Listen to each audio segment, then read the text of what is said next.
দর্শক বন্ধুরা, রাখির রান্নাঘরে আপনাদের স্বাগত জানাচ্ছি। আজকে একটা নতুন রেসিপি নিয়ে চলে এসেছি।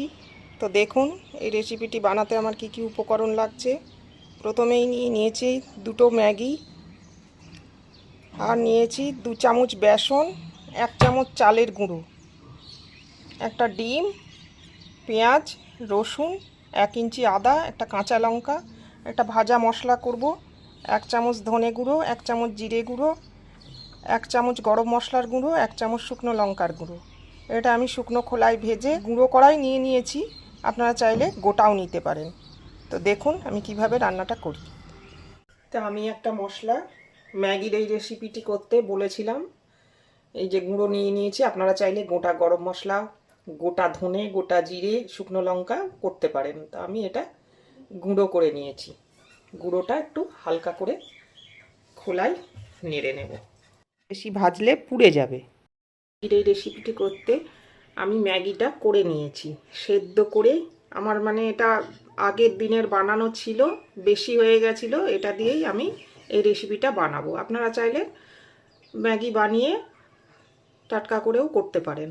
এতে আমি ম্যাগি মশলা দিয়ে একটু গাজর কুচো দিয়ে এটা আমি করে রেখেছিলাম। তো এই ম্যাগিটা আমি এই বোলের মধ্যে দিয়ে দেব। আদা, রসুন, কাঁচা লঙ্কার পেস্ট 1 চামচ মতো দিয়ে দিলাম। 2 চামচ বেসন দিয়ে দিলাম। 1 চামচ চালের গুঁড়ো দিয়ে দিলাম। স্বাদ অনুসারে লবণ, কারণ ম্যাগি মশলায় একটু লবণ থাকে। সামান্য কয়েক দানা চিনি, 1 চামচ মতো হলুদ গুঁড়ো, একটু পেঁয়াজ কুচো, একটা ডিম আমি এর মধ্যে ফাটিয়ে দেব। যে ভাজা মশলাটা আমি করে রেখেছিলাম, পুরোটা দেব না, কিছুটা এর মধ্যে মিশিয়ে দেব। এবারে ভালো করে এটা মেখে নেব। এটাকে ভালো করে মেখে নিচ্ছি। আমি সাদা তেল দেব।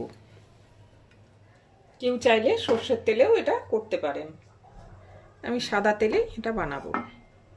তেল গরম হয়ে গেছে। এবার এই যে মাখা থেকে আমি একটা একটা করে বানিয়ে ছাড়বো। এটা খেতে খুব সুন্দর লাগে, খুব ভালো লাগে, টেস্টি লাগে। বানিয়ে খেয়ে দেখবেন। দেখুন কত সুন্দর আমার এইগুলো ভাজা ভাজা হয়ে গেছে। ম্যাগি দিয়ে এই রেসিপিটি আপনারা বানিয়ে খেতেই পারেন, খুব সুন্দর সুস্বাদু খেতে হয়। আমার এই রেসিপিটি যদি আপনাদের ভালো লেগে থাকে তাহলে আমার চ্যানেলটিকে সাবস্ক্রাইব করার অনুরোধ রইল। বেল আইকনটি টিপে দেবেন। যখনই আমি কোনো নতুন রান্নার ভিডিও দেব, নোটিফিকেশান সবার আগে আপনার কাছেই পৌঁছে যাবে। লাইক, শেয়ার, কমেন্ট করবেন প্লিজ বন্ধুরা। তো দেখুন এগুলো একটু লালচে লালচে হয়ে এসেছে। এবারে এগুলো আমি তুলে নেব, নিয়ে পরিবেশন করব। তুলে নিয়েছি, আবার দিয়েছি। এইগুলো ভাজা হলে তুলে আমি পরিবেশন করব। এটা সন্ধ্যাবেলায় স্ন্যাক্স হিসেবে খুব ভালো যায়। সন্ধ্যাবেলায় গরম চা বা কফির সঙ্গে মুচমুচে ম্যাগির এই বড়া খেতে অসাধারণ লাগে। বানিয়ে খেয়ে দেখুন আর আমাকে কমেন্ট করে জানান কেমন লাগলো খেতে। ভিডিওটি দেখার জন্য ধন্যবাদ। ফিরে আসবো আবার অন্য কোনো দিন অন্য কোনো ভিডিও নিয়ে। সুস্থ থাকবেন, ভালো থাকবেন। পরিবেশন করেছি। আপনারা চাইলে ধনেপাতার চাটনি, পুদিনার চাটনি বা টমেটো কেচাপ দিয়েও পরিবেশন করতে পারেন।